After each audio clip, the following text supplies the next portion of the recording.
तत्कालीन नेकपा एमालेमा, तत्कालीन नेकपा मालेमा हामीले गम्भीर छलफल गरेका थियौँ। त्यसको मलाई अहिले सम्झना भइरहेको छ। 2042 सालमा, 43 सालमा, 44 सालमा, 45 सालमा, 2046 सालमा र त्यसपछि पनि 47, 48, 49 सालमा तत्कालीन नेकपा मालेको चौथो महाधिवेशनमा, नेकपा एमालेको पाँचौं महाधिवेशनमा हामीले थुप्रै यस्ता विषयको बारेमा छलफल गरेका थियौँ। महाधिवेशनमा छलफल गर्यौँ, केन्द्रीय कमिटीमा छलफल गर्यौँ, कार्यकर्ताहरूको माझमा छलफल गर्यौँ, सिद्धान्तको अध्ययन गर्यौँ, मार्क्सवादी नेताहरूले लेखेका रचनाहरू पढ्यौँ, विश्व कम्युनिस्ट आन्दोलनको अध्ययन गर्यौँ, अरू देशहरूले अनेकौं घुम्तीहरूको, अनेकौं उकाली ओह्रालीहरूको सामना गरेको कुराको पनि अध्ययन गर्यौँ। नेपाली कम्युनिस्ट आन्दोलनले पनि अनेक उकाली ओह्रालीहरू पार गर्दै, एकता र विभाजनको प्रक्रियाहरू पार गर्दै विश्वमा अचम्मका परिवर्तनहरूको अगुवाई गरेका लेनिनको देश सोभियत संघ, माओ सेतुङको देश चीन लगायतका समाजवादी मुलुकहरूभित्रका एक सन्दर्भहरूको बारेमा हामीले गहन विश्लेषण गर्यौँ। त्यसो हुनाले म अहिले पनि जोड दिन चाहन्छु, हामी बसिरहेको समाज त्यो कस्तो छ त्यसको बारेमा पहिलो बहस गरौँ। यो नेपाली समाजलाई कसरी बुझिरहेका छौँ हामीले, यो समाजमा बस्ने जनतालाई हामीले बुझिरहेका छौँ कसरी, जनताको चेतनालाई कसरी हामीले मूल्याङ्कन गरिरहेका छौँ, भावनालाई कसरी बुझिरहेका छौँ। जनताबाट टाढा राजनीति जान सक्दैन। राजनीति भनेको बौद्धिक विलासको विषय बन्न सक्दैन। यो बौद्धिक बहसको विषय मात्र पनि होइन, यो जीवनको चिरफार हो, तथ्यको त्यो उद्घाटन हो र तथ्यबाट सत्यमा पुग्ने कुराको पहिचान हो। 100 वर्षको लामो यात्रा पार गरेका चिनिया कम्युनिस्टहरूले भर्खरै आफ्नो 100औं वार्षिकोत्सव मनाउँदाखेरि सी जिनपिङले एउटा भाषण दिनुभएको थियो। त्यो बहुत गहन भाषण छ, किनभने अनेक समाजवादी मुलुकहरू हराएर गए, कम्युनिस्ट पार्टीहरू बिलाएर गए, इतिहास महत्त्वपूर्ण भूमिका खेलेका नेताहरू जनताको विस्मृतिमा पुगे। तर पनि त्यत्रो विशाल जनसङ्ख्या भएको समाजवादी चीन अहिले विश्वका सामु एउटा सफल उदाहरणको रूपमा उभिएको छ। पुँजीवादी व्यवस्था र समाजवादी व्यवस्थाको बीचमा प्रतिस्पर्धा चलिरहेको छ। प्रतिस्पर्धा मात्रै होइन, प्रतिद्वन्दिता पनि चलिरहेको छ। कुन व्यवस्था उत्कृष्ट हो भन्ने बारेमा बहस चलिरहेको छ।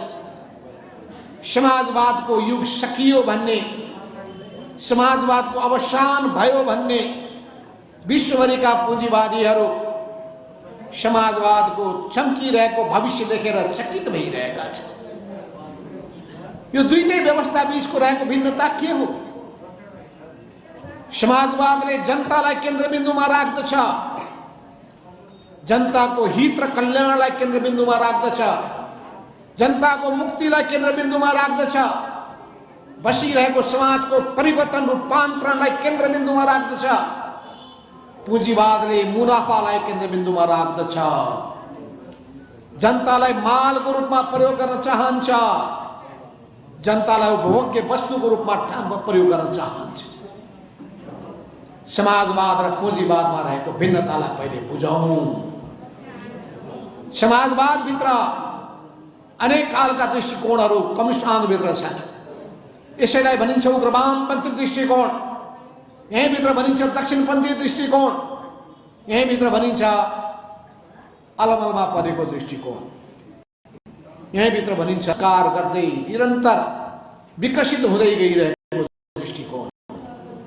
किन सिद्धान्त कहिले पनि गतिहीन हुन सक्दैन, जसरी जीवन गतिहीन हुँदैन, जीवन सिद्धान्त पनि परिवर्तनशील हुन्छ।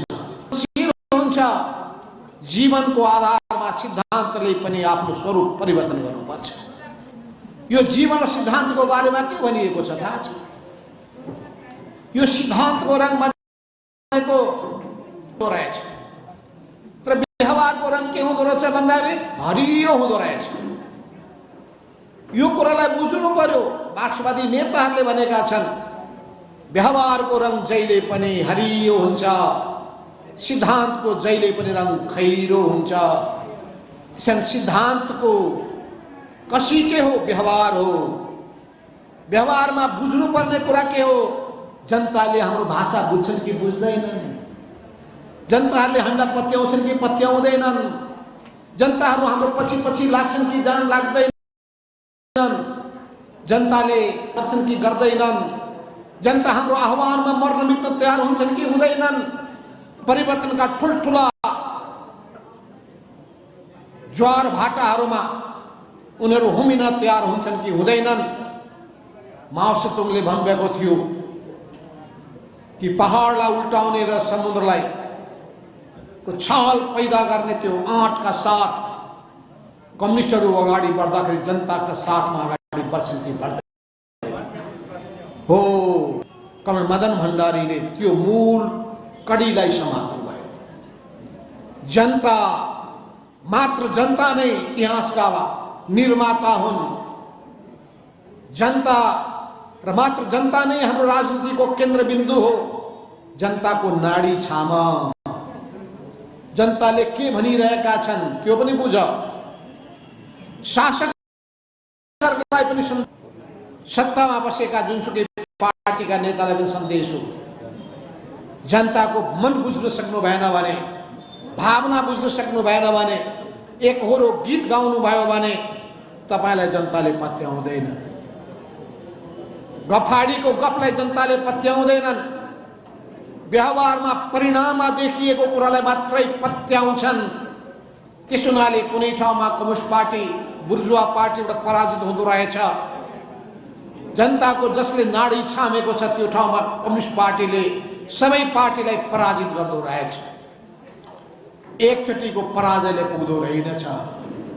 किन सत्ता यस्तो चिज हो जसले दम्भ पैदा गर्दो रहेछ। यो सत्ता मात्रै होइन। तपाई म्यानमारको बर्माको कम्युनिस्ट आन्दोलन किन समाप्त भयो? के कारणले थाइल्यान्डमा समाप्त भयो? त्यत्रो हतियारबन्द सङ्घर्ष चलाउने, सशस्त्र क्रान्ति गर्ने ती पार्टीहरू कहाँ गए, कहाँ हराए? थाहा छ? भ्रष्टीकरण। भ्रष्टीकरण सत्ताले मात्र भ्रष्टीकरण ल्याउँदो रहेनछ, बन्दुकले पनि भ्रष्ट। त्यसो भ्रष्टीकरण भनेको खालि सत्ताले मात्र ल्याउँछ? हामीलाई थाहा छैन? तपाईँ आन्दोलन गर्नु पर्यो भने पनि पैसा, सशस्त्र सङ्घर्ष गर्नु पर्यो भने पैसा, अनि त्यो बाटो उही अपनाउनु भयो भने सत्तामा बस्ने वा बस्नेमा केही फरक पर्दैन। जङ्गलमा बस्ने बित्तिकै त्यो एकदम महान त्यागी तपस्वी हुँदैन। त्यहीँभित्र पनि भ्रष्टहरू पैदा हुने गर्दछन्। त्यहाँभित्र पनि कारवाही गर्नु पर्दो रहेछ। त्यहाँ पनि शुद्धिकरण गर्नु पर्दो रहेछ र शुद्धिकरणको अभियान, सांस्कृतिक अभियान चलाउनु पर्दो रहेछ। अहिले बोल्नुभएका वक्ताहरूको कुरा ध्यान दिनुभएको होला कि यो समाजको प्रभाव पर्दो रहेछ। यो निम्न पुँजीवाद, यो व्यक्तिवाद, यो भ्रष्टता, सत्ताको उन्माद र अहंकार, यसले कम्युनिस्ट र कांग्रेस चिन्दैन। यसले मार्क्सवादी अमार्क्सवादी सिद्धान्त के बोकेको छ त्यसलाई चिन्दो रहेन। यो समाजमा रहेका, यो समाज कि त समाजबाट बाहिर जान्छु भन्नु पर्यो, कहाँ भाग्ने? जङ्गलमा भाग्ने? यही समाजमा बस्नु। यो समाजमा विकृति नै विकृतिहरू छन्। तपाईँ कस्तो विचार र मान्यताको पक्षपोषक हुनुहुन्छ? सहीको पक्षपोषक हुनुहुन्छ भने ती सबै खालका फोहोर मैलाका विरुद्धमा जुझ्ने आँट गर्नुपर्छ। गलत चिजबाट जोगिनु पर्दछ। मैले भन्ने गरेको छु, स्कुलमा पढ्ने विद्यार्थीहरू, कलेजमा पढ्ने विद्यार्थीहरू राम्रो संगत गर्नुहोस्, राम्रो मान्छे बन्नुहुन्छ। नराम्रो संगतमा पर्नुहोस्, तपाईँ खत्तम भएर जानुहुन्छ। परिवारको निम्ति पनि बोझ, समाजको निम्ति पनि बोझ, देशको निम्ति पनि बोझ बन्न पुग्नुहुन्छ। त्यस हुनाले तपाईँ आफूलाई कस्तो बनाउन चाहनुहुन्छ, यसको पहिले तपाईले संकल्प गर्नुहोस्। म इमानदार बन्न चाहन्छु, म निष्ठावान हुन चाहन्छु, म निस्वार्थी भावनाका साथ अघि बढ्न चाहन्छु र यी सबै भावनाको निम्ति म कम्युनिस्ट हुन चाहन्छु, म क्रान्तिकारी बन्न चाहन्छु, म पुष्पलालको बाटोमा हिँड्न चाहन्छु। यसको सिङ्गो जीवन सङ्घर्षमा बित्यो।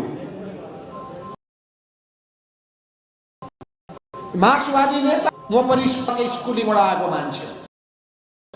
22 सालमा कक्षा 9 मा पढ्दाखेरि मेरो प्रगतिशील विचारतर्फ आकर्षित भएको थिएँ र त्यतिखेर मैले यशपाल र राहुल साङ्कृत्यायनको किताब पढ्दै, भागो नहीं दुनियाँको बदलो भन्ने किताब पढ्दै म अगाडि बढेको थिएँ।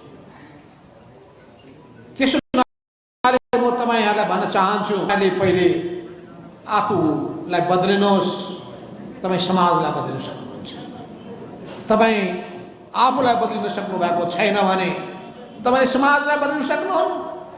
जहाँसम्म संसारमा कुनै पनि व्यवस्था आफैमा पर्फेक्ट छैन, यो अनुभव सिद्ध कुरा हो, यो अनुभव सिद्ध कुरा हो। समाजवादी व्यवस्थाका आफ्नै लिमिटेसनहरू हुन्छन्, यो पनि ख्याल गर्नुहोस्। एकदलीय व्यवस्थाको आफ्नै लिमिटेसन हुन्छ भने पनि ख्याल गर्नुहोस्।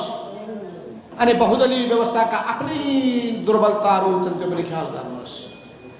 ती सबै चिजलाई हामीले ठिक गर्न सक्नुपर्छ। यो मानव जीवन कस्तो हो भन्दाखेरि निरन्तर सत्यको खोजीमा लागिरहन्छ। यो निरन्तर सत्यको खोजीको निम्ति अध्ययन गर्छ, अनुसन्धान गर्छ, परिस्थितिको विश्लेषण गर्छ, निष्कर्षमा पुग्छ, फेरि नयाँ अनुभव प्राप्त गर्छ, त्यो अनुभवबाट सिक्दै जान्छ अनि यसपछि आफ्नो सिद्धान्तलाई पर्फेक्ट बनाउँदै परिष्कृत गर्दै अगाडि बढिरहेको हुन्छ। यस्ता कुराबाट हरेस खाएर कहिले पनि मैदान छोडेर भाग्न सकिँदैन। यस अर्थमा यहाँ अहिले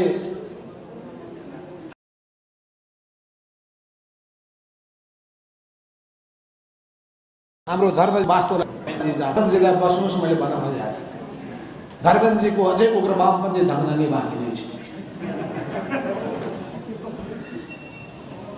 उग्र वामपन्थी ढङ्गढङ्गी बाँकी छ। बन्दुक उठाएर सबै तो गर्न सकिन्छ भनेर ठान्नु भएको थियो। नेपाली समाजमा त्यसको के छ उपाधि? जनताको मन जित्नुहोस्। अहिले तपाईँ अहिले गर्नुपर्ने के? कम्युनिस्ट हौँ हामी, हाम्रो जिम्मेवारी को प्रति छ? जनता प्रति छ। जनताको के छ हालत? महिलाहरू बलात्कृत छन्, महिलाहरूमाथि हिंसा हुने गरेको छ, हत्या गरिन्छ, दिन दहाडे अपहरण गरिन्छ, बोक्सीको आरोप लगाइन्छ, दलित भनेर भेदभाव गरिन्छ, यातना दिइन्छ।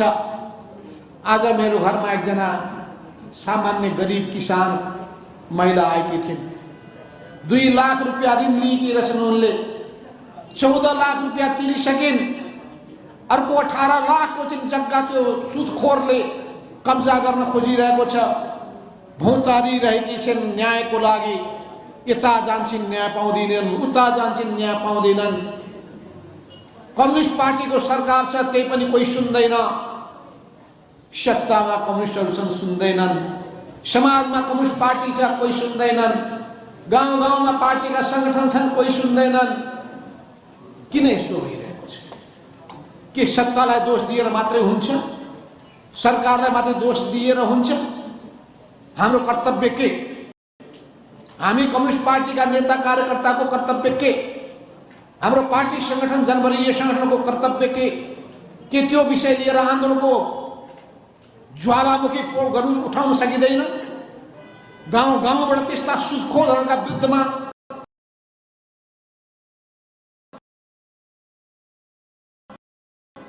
पहिले जसरी किसानको सामन्तहरूका विरुद्धमा जुङ्गाउ खेल्ने आन्दोलनदेखि लिएर हामी त्यस्तो आन्दोलन उठाउन सकिरहेका छौँ।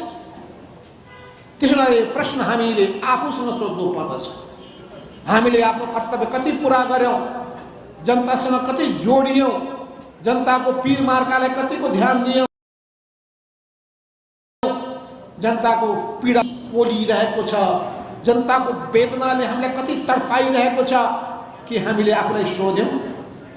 त्यसैले म सबै नेताहरूलाई आफ्नो आफ्नो पार्टीमा रहेका कमी कमजोरीहरू हेर्नका लागि, महसुस गर्नका लागि म आह्वान गर्न चाहन्छु।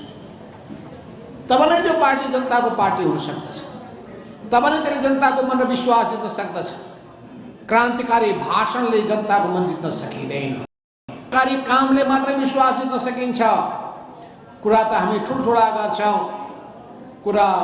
कुराले सबै थोक हुने भएको भए मदन भण्डारीले भन्नुहुने थिएन, कुराले चिउरा भिज्दैन, चिउरा भिजाउन कि दुधै चाहिन्छ कि दही नै चाहिन्छ।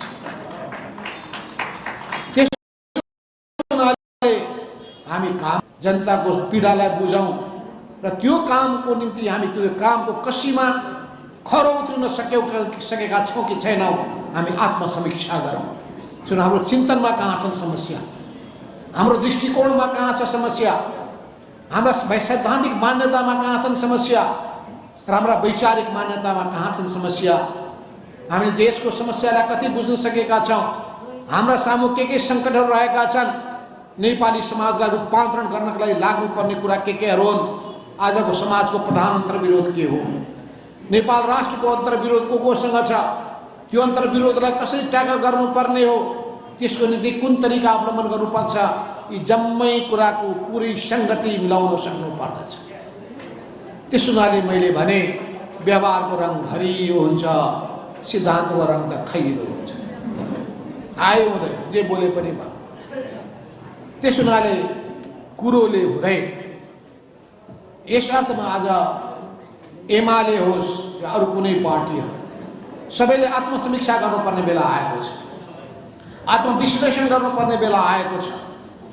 किन हामी जनताको मन जित्न सकिरहेका छैनौँ र कसरी हामीले जनताको मन जित्न सक्यौँ, यी दुईटै पाटा छ। कसरी जनताको मन जित्न सक्यौँ,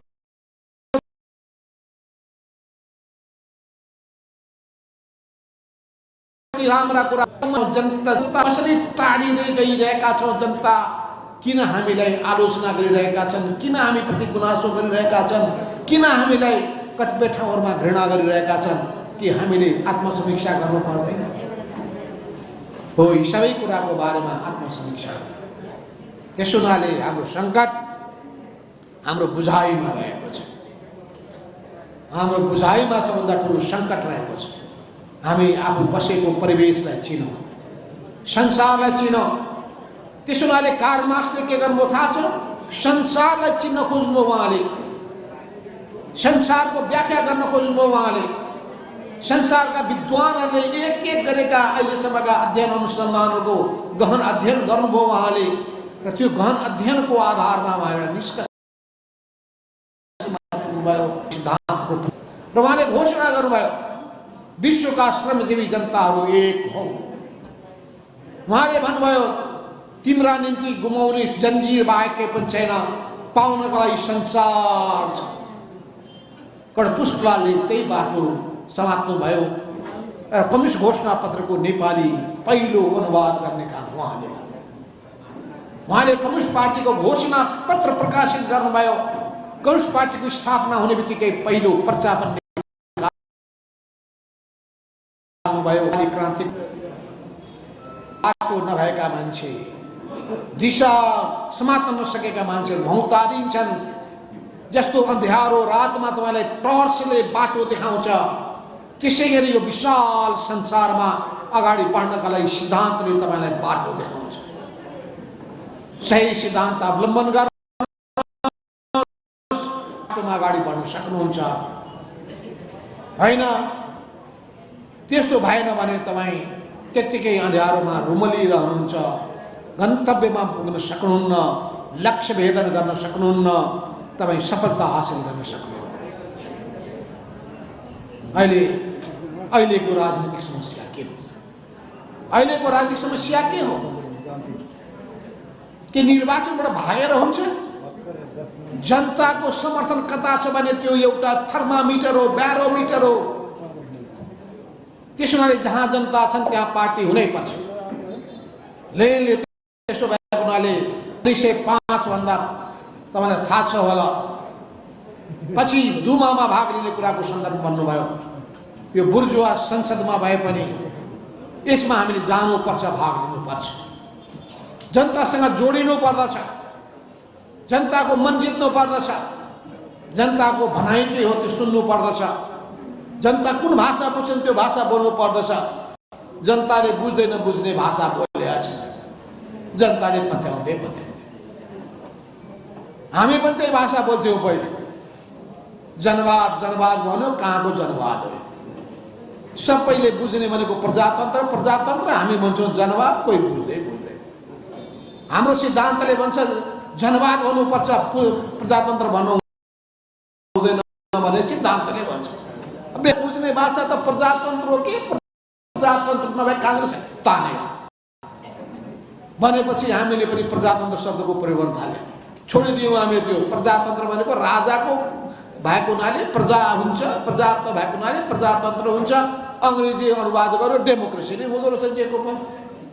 जनतन्त्र शब्दको प्रयोग त्यतिखेर हाम्रो नेकपा मसालले प्रयोग गर्थ्यो जनतन्त्र, काङ्ग्रेसले प्रयोग गर्थ्यो प्रजातन्त्र। हामी अब सबैभन्दा भिन्न हो देखाउँदा हामी प्रयोग गर्थ्यौँ जनवाद। पछि हाम्रो सिबी मैनाले प्रयोग गर्न थाल्नुभयो लोकतन्त्र। हेर्नुहोस् कस्तो कस्तो शब्द हुँदो रहेछ। नुनो जनवाद त उहाँ लोकतन्त्र भन्नुहुन्थ्यो, अनि लोक जनवाद भन्न थाल्नु उहाँले। भनेपछि यो शब्दको पनि लडाइँले पनि हैरान पारेको छ। शब्दको लडाइँ भन्छ, कम्युनिस्टहरूको शब्दको लडाइँ। एउटा एउटा शब्दमा यसरी लड्छन्, त्यो शब्द कुन शब्द उपयुक्त छ भन्ने कुराको कहाँबाट पहिचान गर्ने भन्ने कुराको भ्याउनै पाउँदैन। जन यो सबै हामी तपाईँ माथिको प्रश्न तेर्सिएको छ। हाम्रो सामुमा एकदम वरिष्ठ पुराना कम्युनिस्ट आन्दोलनका योद्धाहरू सुनिहाल्नु, पुष्पलाल तुलसीलाल जस्ता योद्धाहरूसँग सङ्गत गरेका त्यो पुस्ताका नेताहरू पनि हुनुहुन्छ। यतिकै कपालको रौँ सेतो भएको भए त्यसो हुनाले अनेकौँ चुनौतीहरूको सामना गर्दै उहाँहरू अहिलेसम्म आउनु भएको छ।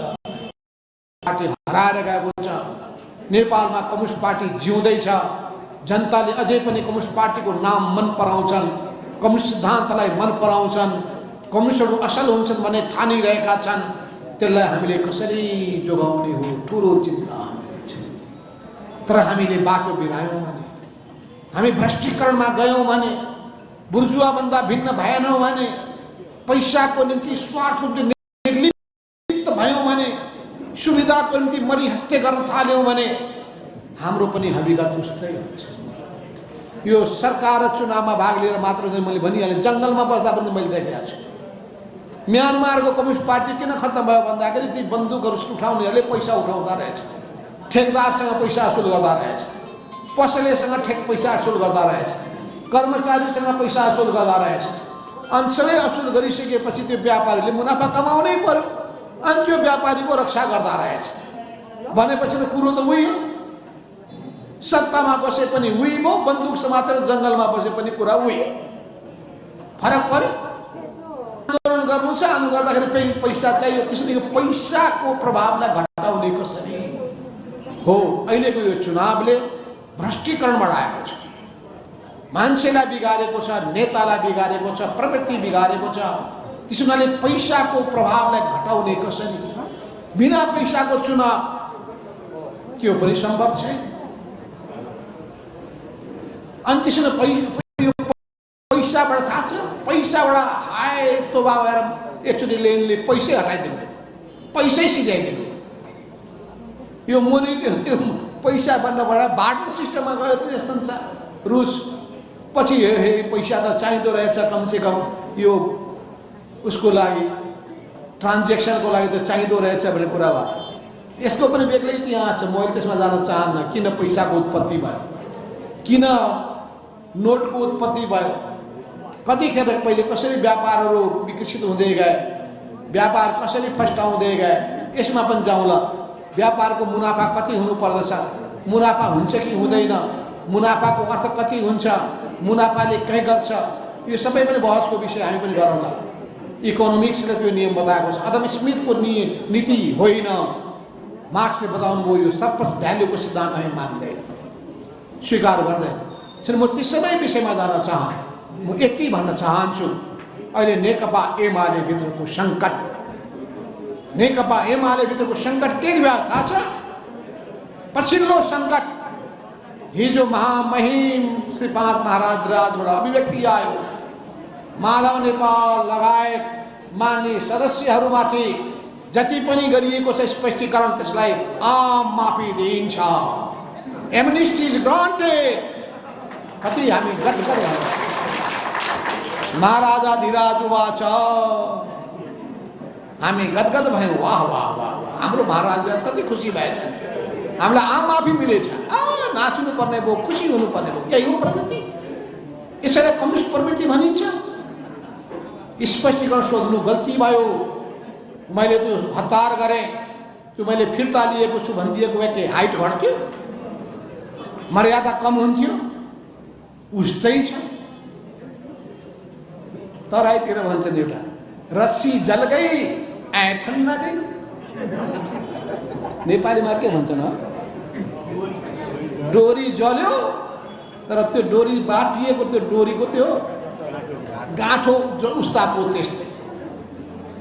यस्तो पनि हुन्छ। म त मान्छे सुध्रिएलान् भन्यो, आज सुध्रिन्छन् कि भनेको छ, भोलि सुध्रिन्छन् कि भनेको छ। केही नबोलेर हिजो मिठो मिठो शब्द मात्रै मैले निकालेँ।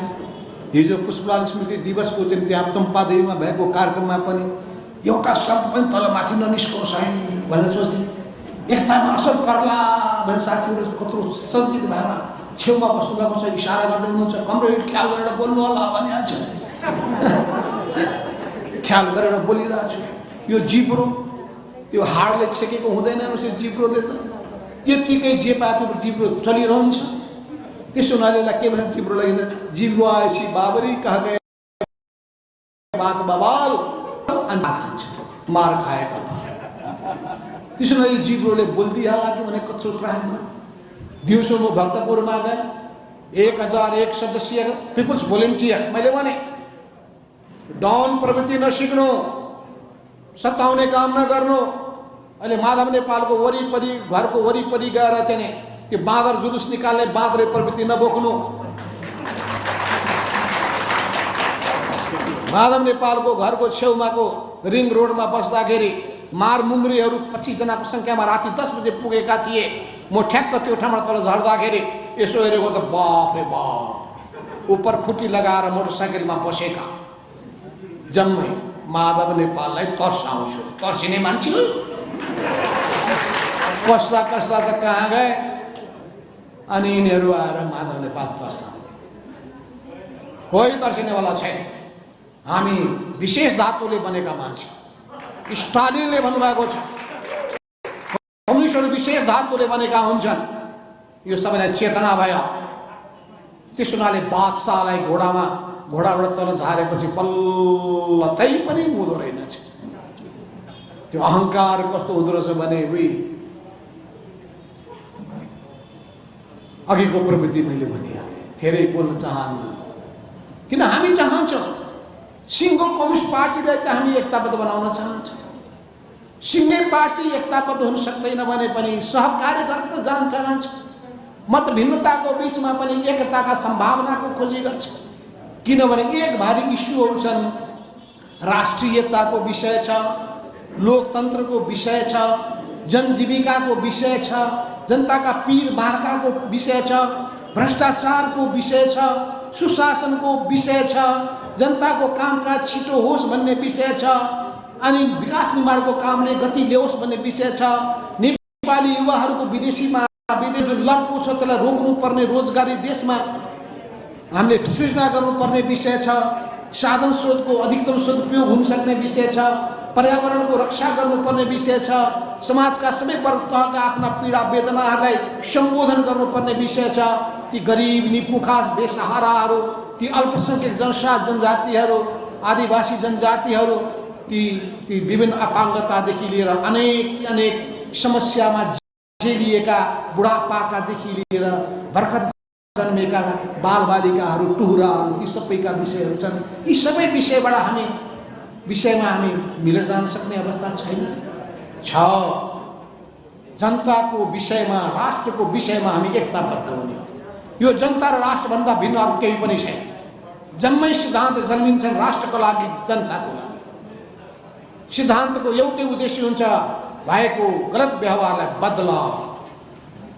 त्यस हुनाले हामी सिद्धान्तको बारेमा पनि बहस गर्न सक्छौँ, हामी व्यवहारको बारेमा पनि छलफल गर्न सक्छौँ, राज्य सत्ताको क्षेत्रको बारेमा पनि छलफल गर्न सक्छौँ, हाम्रो राज्य संरचनाको बारेमा पनि छलफल गर्न सक्छौँ, हामी शासन प्रणालीको बारेमा पनि छलफल गर्न सक्छौँ। ल, उत्तम शासन प्रणाली कुन होला? म बहस गर्न तयार छु। निकारागुवाले अपनाएको ठिक छ कि चीनले अपनाएको ठिक छ कि कसैले नसकी जाउँ। यसका विकृति के हुन्छन्, पोजिटिभ पक्ष के छन्, नेगेटिभ पक्ष के छन्, गरौँ न बृहत हामी बौद्धिक एकदम अन्तर्क्रिया गरौँ, व्यापक छलफल गरौँ। यो जरुरी बन्छ। यो भएको छैन हाम्रो माझमा। यो जरुरी हो हेर्नुहोस्, तर हाम्रो ध्यान जहिले पनि समय कहाँ गएको छ भने यी अनेक कुराहरूमा नै हाम्रो समय बित्दै गरेको छ।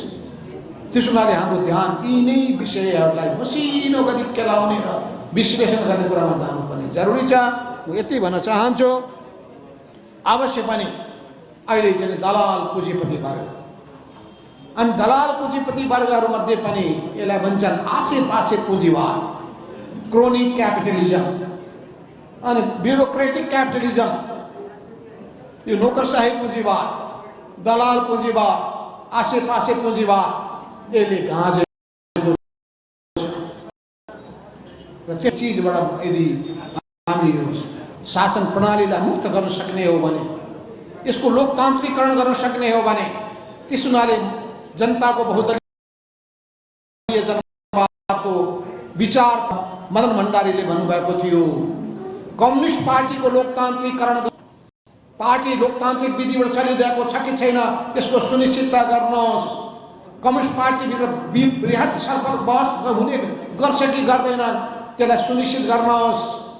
सबै जनता र समाजका समस्याको